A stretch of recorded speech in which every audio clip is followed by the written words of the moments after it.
Jadi Allah itu diesakan dari sisi rububiyahnya dan dari uluhiyahnya, asma sifatnya. Gitu. Yang diesakan Allah yang satu, bukan dibagi zat Allah itu, bukan zat Allah yang terbagi di sini. Adalah pembahasan ilmiahnya. Tapi apakah harus tiga baginya? Para ulama salaf juga tidak membagi tauhid itu tiga. Ada yang baginya dua, ada yang baginya tiga, ada yang baginya, dan istilah mereka bagi dua aja juga berbeda. Ada ibarat mereka menyebutkan tauhid al-qauli wa tauhid al-amali. Qauli adalah mereka masukkan di tauhid yang berbicara tentang iman kepada tauhid rububiyah dan asma sifat. Kemudian tauhid amali adalah karena amal seorang hamba disebut tauhid amali. Ada lagi menyebut tauhid siyada wal ibadah. Tauhid siyada adalah yang berkenaan dengan tauhid rububiyah dan asma sifat. Kemudian tauhid ibadah adalah segi penghambaan hamba kepada Allah Subhanahu wa taala, di ibadahnya seorang hamba. Nah, jadi ada lagi membagi tauhid disebut tauhid al-ma'rifah wal isbat, yaitu al-ma'rifah wal isbat adalah mengenal Allah dan menetapkan nama-nama Allah. Ya, bagaimana mengenal Allah melalui nama dan sifat-sifatnya dan juga sifat rububiyah Allah di dalamnya. Kemudian al-qasd wa talab, membagi qasd wa talab ada mereka mengatakan bahwa tujuan ya mengesahkan Allah dalam tujuan dan permohonan dalam permintaan itu tauhid uluhiyah. Jadi sebetulnya apakah pembagian tauhid itu harus tiga? Enggak, bermacam ulama dalam Istiqra membagi tauhid itu ada yang dua, ada yang tiga, bahkan ada yang membagi juga menambah lagi tauhid al-mutaba'ah namanya. Hanya mengikut Nabi sallallahu alaihi wasallam dan segala praktek ibadah dan ajaran yang diikuti hanya tauhid mutaba'ah ini, mengikuti Rasulullah SAW saja.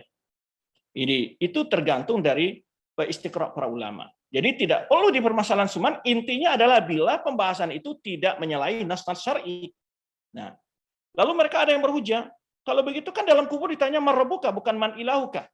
Ya karena orang yang bisa menjawab nanti orang yang menyembah Allah. Kalau begitu berarti apakah orang musyrik ketika ditanya? Ya, di dalam Quran Allah sebutkan bahwa orang musyrik itu mengakui Allah sebagai pencipta mereka. Wa la in sa'altahum man khalaqahum la yaquluna Allah. Simanalan surat Az-Zukhruf ayat 87. Ya, jika engkau bertanya kepada mereka siapa yang mencipta mereka, mereka jawab Allah. Itu tauhid rububiyah, meyakini Allah menciptakan mereka. Dalam surah Luqman juga ayat 25 Allah menyampaikan kepada Rasulullah SAW, wa la in sa'altahum man khalaqas samawati wal arda yaquluna Allah. Jika engkau bertanya kepada mereka orang musyrik itu siapa yang menciptakan langit bumi, mereka jawab Allah. Berarti mereka yakin Allah menciptakan langit dan bumi dan menciptakan mereka. Namun sebagian orang musyrikin juga ada yang berbuat syirik dalam sisi lainnya tentunya. Dan tauhid rububiyah juga di antara mereka ada yang melakukan hal itu. Tapi secara umum mereka bahkan dalam tauhid uluhiyah pun sebagian mereka mengamalkannya. Ketika mereka berada di dan termasuk yang menjadi mereka sembahan itu dari samping mereka meminta-minta kepada selain Allah, mereka juga memohon kepada Allah. Allah juga mereka sembah. Inilah bentuk kesyirikan mereka. Maka ketika mereka berada di dalam lautan, ketika bahtera kapal mereka dihantam oleh ombak badai, mereka berdoa bersama secara murni kepada Allah Subhanahu wa taala. Maka Allah sebutkan dalam firman-Nya fa idza rakibu fil fulki da'u Allah mukhlishina lahuddin. Falamma najjahum ilal barri hum yusyrikun. Ya, ketika Allah SWT menyebutkan jika mereka menaiki bahtera tengah lautan, mereka berdoa kepada Allah dengan penuh ikhlas. Mereka agama kepada Allah Subhanahu wa taala. Tetapi kalau telah Allah menyelamatkan mereka ke daratan, mereka kembali dibuat syirik. Jadi orang-orang musyrik itu pun beribadah kepada Allah, beribadah, dan buktinya mereka minta kepada Allah juga. Makanya ketika salah seorang sahabat ditanya oleh Rasulullah SAW, kan ilahan ta'bud, berapa Tuhan yang kamu sembah waktu kamu maksudnya di jahiliyah? 7 katanya. Sitatun fil ardi wa wahidun fis sama. Ada 7 Tuhan, 6 di bumi, 1 di langit. Maksudnya Allah Subhanahu wa taala yang di langit. Ya. Maka ini menunjukkan bahwa pembagian tauhid itu bukan sama dengan pembagian keimanan orang Nasrani, ya. 1 sama dengan 3, 3 sama 1, tidak demikian. Ini kesatuan dari sisi pembagian ilmiahnya saja, bukan pembagian zat Allah SWT dibagi menjadi 3. Dan yang membagi tauhid itu bukan hanya orang yang dituduhkan oleh mereka orang Wahabi atau Salafi saja. Begitu orang-orang Asy'ariyah, orang-orang Al-Kalam juga membagi tauhid itu. Mereka menyebutkan wahidun fi zatihi, ya, dan wahidun fi sifati, wahidun fi af'alihi. Ya, mereka juga membagi tauhid. Ya. Maka orang-orang sufi juga membagi tauhid. Mereka menyebutkan tauhidul am, tauhid orang awam, tauhidul khas, tauhid ulama yang khusus, ya, tauhid yang khusus. Kemudian tauhidul khasur khas, tauhid yang lebih khusus lagi. Jadi ini sebetulnya yang jadi permasalahan adalah intinya adalah orientasi pembagian itu apa tujuannya. Jika muafikun, linusus sesuai dengan dalil syar'i itu tidak bermasalah. Kemudian apakah ini adalah ajaran Ibnu Taimiyah? Ya, mereka juga menyebutkan ini yang membagi tauhid pertama sekali adalah Ibnu Taimiyah, ya, atau Muhammad Wahab. Ini suatu kebohongan. Ya, Ahlul bidah di sekarang ini yang paling fatal bagi mereka adalah kebohongan. Banyak dustanya gitu. Nah, itu yang parah ahlul bidah di zaman kita ini. Ya, terutama ahlul bidah yang counter mencela-cela Wahabi dan ya Salafi ini kebanyakan bohong yang mereka kemukakan. Kebohongan. Kalau mereka baca kitab, ya, baca kitab apa itu Al-Qaulus Sadid fi Radi Alaman Ankara Taksimat Tauhid karya Syekh Abdul Razak, ya, dalam Nusin Al-Abad dijelaskan situ bahwa pembagian tauhid itu bukan di masa Ibnu Taimiyah, sudah dulu. Dan Ibnu Taimiyah, biar antum tahu, ya, kita katakan Ibnu Taimiyah bagi kita bukan maksud. Kita hanya mengambil pendapat Ibnu Taimiyah, pendapat siapa ulama, Ibnu Muhammad Wahab, siapapun ulama, bila pendapat mereka mengikuti Al-Qur'an Sunnah sesuai pemahaman salaf. Dan boleh dicek, kitab Ibnu Taimiyah, Muhammad Wahab, di dalam dia menyebutkan sebuah argumentasi segala macam, selalu dia akan mengutip ayat Al-Quran atau hadis Nabi SAW, bahkan ditambah dengan perkataan para ulama. Lihat fatwa Ibnu Taimiyah, di dalam mendiskusikan sebuah diskusi ilmiah dalam kitab beliau, tidak luput dari selalu menukil dari para ulama salaf.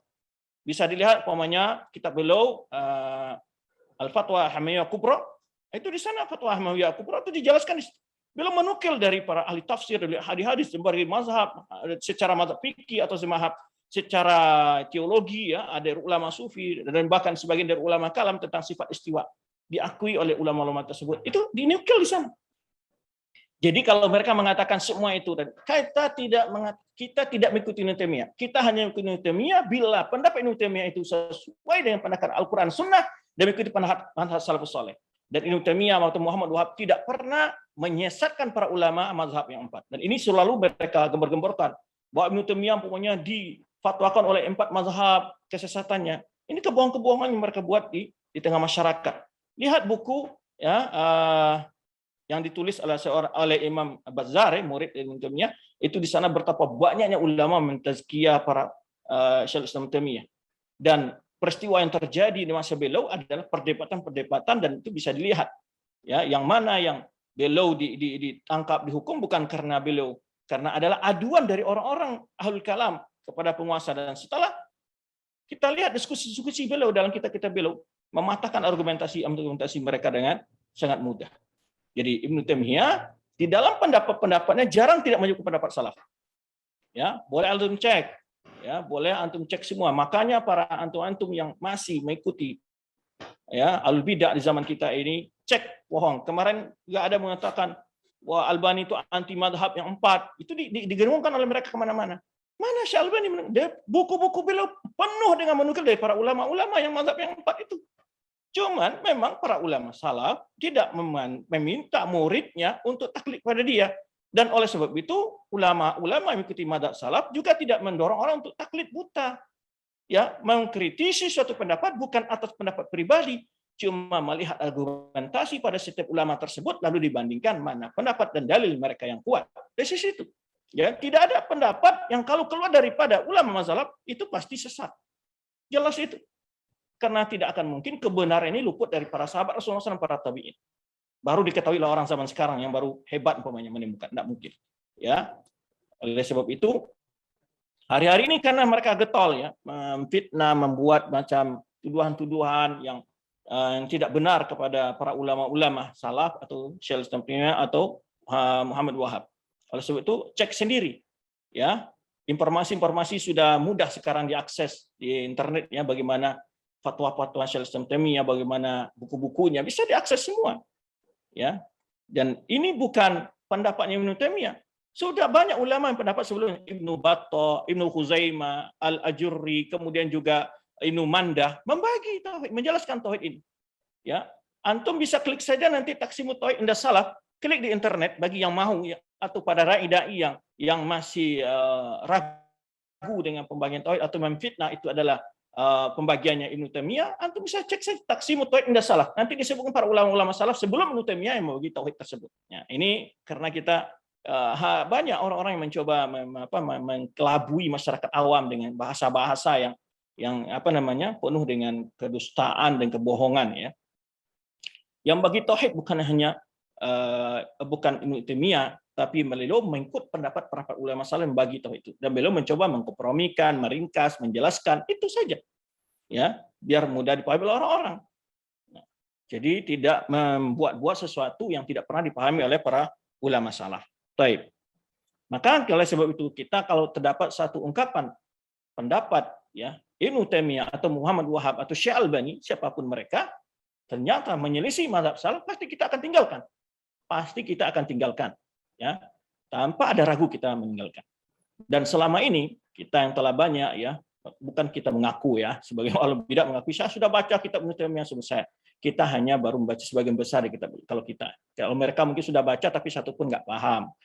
Tapi kita yang selama ini banyak bergelut dengan penjelasan-penjelasan baik kitab Ibnu Taimiyah atau Syekh Albani atau Muhammad Wahab, kita tidak temukan satu pendapat yang mereka berikan kepada umat yang beri argumentasi dari Al-Quran Sunnah dan pendapat ulama salaf.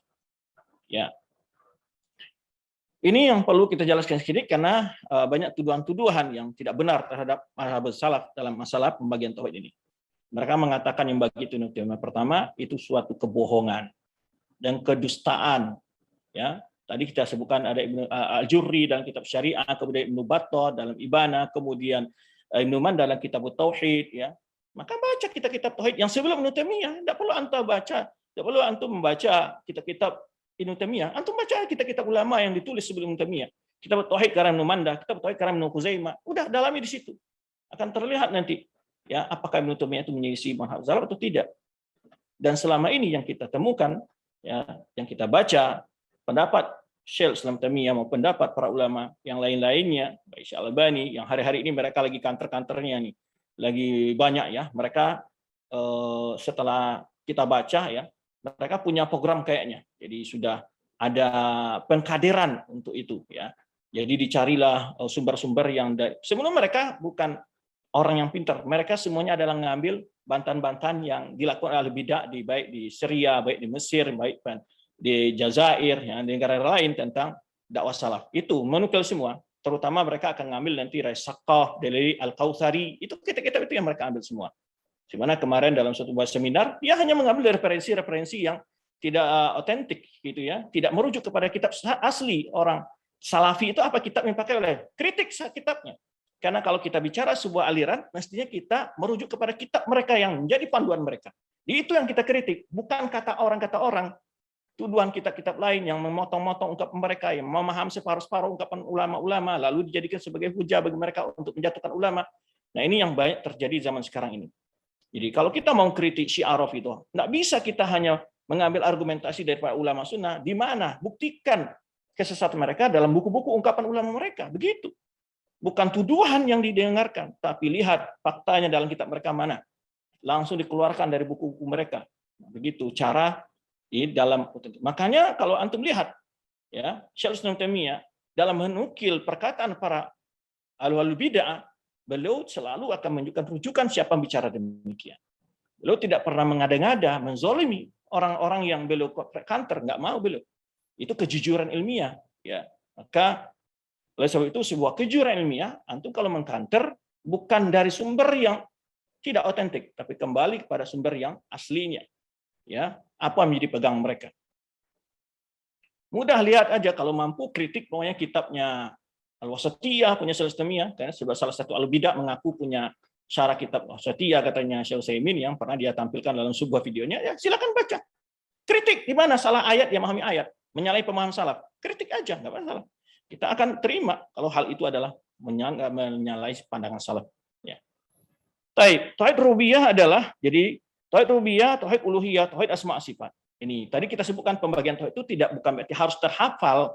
Kalau orang tidak hafal tauhid, ya tidak beriman, tidak. Maksudnya adalah dipahami dan diamalkan walaupun dia tidak hafal. Walaupun dia bagi dua, sebenarnya pembagian ulama salaf sebagian bagi dua. Tidak masalah, yang penting adalah pemahamannya lengkap tentang tauhid, itu maksudnya. Jadi untuk melengkapi pemahaman tauhidnya, maka ulamanya harus dipahami tauhid uluhiyah ini seperti ini, rububiyah seperti ini, asma sifat seperti ini. Demi untuk melengkapi gitu.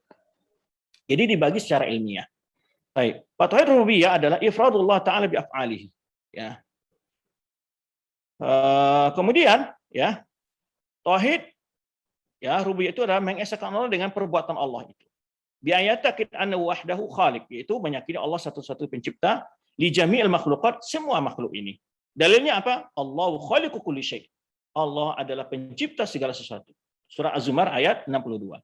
Jadi antum tidak akan pernah mendapatkan kitab-kitab ulama salafi yang tidak menyebutkan dalil. Nah, sekarang antum cek pemahaman mereka dengan kitab-kitab Ibnu Katsir, dengan kitab-kitab Tabari, tetap tafsir pokoknya. Jika mau cek tentang hadis, lihat syarah-syarah para ulama hadis, ya, apakah itu Ibnu Abdul Bar, ya, atau kitab-kitab syarah hadis yang lainnya. Ya, Al-Mughni, ya, yang syarah kita fikih pokoknya dan lain sebagainya. Jadi karena mereka sering mengatakan ini pendapat Ibnu Taimiyah. Ibnu Taimiyah tidak melakukan sesuatu yang baru, dia hanya menjelaskan, memukakan kepada umat pandangan para ulama salaf dengan hujah-hujah, ya, dengan riwayat-riwayat. Baik. Kemudian di sini dijelaskan juga di antaranya mengesahkan Allah dalam penciptaan. Dialah satu-satunya menciptakan semua makhluk. Dalilnya ada Allahu khaliqu kulli syai'in. Allah adalah yang menciptakan, pencipta segala sesuatu. Kemudian wa anhu raziq bi jami' dawab wal adamiyyin wa ghairihim. Dan Allah juga satu-satunya memberi rezeki, ya, untuk semua makhluk ini, baik binatang ataupun manusia dan lainnya. Allah satu-satunya mengurus hidup makhluk ini dari segi rezeki. Mana dalilnya? Wa ma min dabatin fil ardi illa 'ala Allahi rizquha. Tidak satu binatang pun yang melatah di muka bumi ini kecuali Allah yang menanggung rezekinya. Allah, surat Hud ayat 6. Jadi itu disebutkan dalil-dalilnya. Ya, maka ini selalu mengumpulkan data dari Al-Qur'an dan hadis. Itu ciri dakwah salaf. Ya. Kemudian, ya, wa amma malikul mulk, dan wa annahu malikul mulk, bahwa Allah itu adalah yang menguasai segala, ya, kekuasaan, pemilik semua kekuasaan. Wa mudabbiru li syu'unil alam kulli. Dialah yang mengatur segala urusan alam ini secara keseluruhan. Yuwalli wa ya'zil. Dialah yang memuliakan atau menghinakan. Ya. Dialah yang mengangkat atau yang menjatuhkan. Wa yu'izzu wa dzil, dan memuliakan dan menghinakan. Yang mampu memuliakan kita, menghinakan kita hanya Allah Subhanahu wa taala. Ya, mengangkat kita atau menjatuhkan kita hanya Allah Subhanahu wa taala. Al-Qadir ala kulli syai', yang maha kuasa atas segala sesuatu. Yusarriful laila wan nahar, dialah yang mengatur perjalanan malam dan siang. Wa yuhyi wa yumiit, dialah yang menghidupkan dan mematikan. Ini sifat-sifat rububiyah dimaksud sini. Jadi, jangan sampai ada meyakini bahwa gurunya dapat mengetahui yang gaib dan menimpakan kematian dan kebinasaan kemudarat kepada dia. Nah, ini syirik dalam tauhid rububiyah sebetulnya. Mengakui adanya binatang atau makhluk atau benda, ya, atau pohon atau batu atau lurah atau gunung dapat menimpakan bahaya ke dalam hidupnya, inilah syirik dalam tauhid rububiyah. Nah, lalu dia kalau untuk menolak bahaya tadi dari makhluk-makhluk yang dia takut tadi, dia berikan sesajian, ya, memohon perlindungan dalam bentuk doa atau memberikan sesajian. Nah, ini sudah syirik dalam tauhid al-uluhiyah dia. Karena itu ibadah yang tidak pantas kecuali kepada Allah Subhanahu wa taala. Menyembelih kepada sungai yang ditakuti atau gunung, ya, memberikan kepala kerbau segala macam, memberi sesajian kepada pantai segala macam. Ini adalah bagian dari bentuk syirik dalam tauhid ibadahnya. Karena meyakini bahwa jika tidak dilakukan hal itu, bahwa pantai akan ngamuk, ombaknya akan besar segala macam, ditakuti lebah. Sedang semua itu adalah di bawah kehendak Allah Subhanahu wa taala yang mengatur perjalanan ombak, angin, ya, udara, semuanya Allah Subhanahu wa taala yang mengatur. Tidak ada pencipta pemelihara yang menghidup matikan kecuali Allah Subhanahu wa taala. Nah, ini tauhid dalam sifat rububiyahnya. Ya, dalilnya adalah sebenarnya firman Allah Subhanahu wa taala surah Al-Imran ayat 26 sampai 27. Qul Allahumma malikal mulki tu'til mulka man tasha' wa tanzi'ul mulka mimman tasha' wa tu'izzu man tasha' wa tudhillu man tasha' biyadikal khair innaka 'ala kulli syai'in qadir. Katakanlah, ya Allah yang memiliki semua kekuasaan. Engkau berikan kekuasaan kepada orang yang engkau kehendaki dan engkau ambil dari orang yang engkau kehendaki. Engkau muliakan orang yang engkau kehendaki dan engkau hinakan orang yang engkau kehendaki, ya Allah. Biyadikal khair, di tanganmu semua kebaikan. Ya, semua main dapat sehat, berezeki, jodoh, kesehatan, semuanya. Semua kebaikan hanya dengan Allah Subhanahu wa taala. Innaka 'ala kulli syai'in qadir, semuanya engkau ya Allah maha kuasa atas segala sesuatu. Nah, ini bicara tentang sifat-sifat Allah, ya, dari sisi perbuatan Allah, itu tauhid rububiyah. Dia bicara perbuatan Allah, disebutlah itu tauhid rububiyah oleh para ulama. Tulijul laila fin nahar, engkau masukkan malam pada siang, wa tulijul nahari fil lail, dan engkau masukkan siang pada malam. Maksudnya Allah pergantikan, ya, antara malam dan siang, ya. Wa tukhrijul hayya minal maiti, engkau keluarkan makhluk hidup dari benda mati. Wa tukhrijul maita minal, dan engkau keluarkan benda mati dari makhluk hidup. Wa tarzuqu man tasya bighairi hisab, dan engkau beri rezeki orang yang engkau kehendaki tanpa ada batas. Itu yang beri rezeki itu Allah Subhanahu wa taala. Menghidup kematian kita hanya Allah Subhanahu wa taala. Ya, yang mampu mengatur malam siang hanya Allah Subhanahu wa taala. Ini semua perbuatan Allah yang tidak ada sekutu baginya dalam hal ini. Nah, ini yang disebut tauhid. Perbuatan Allah ini disebut tauhid rububiyah. Nah, itu.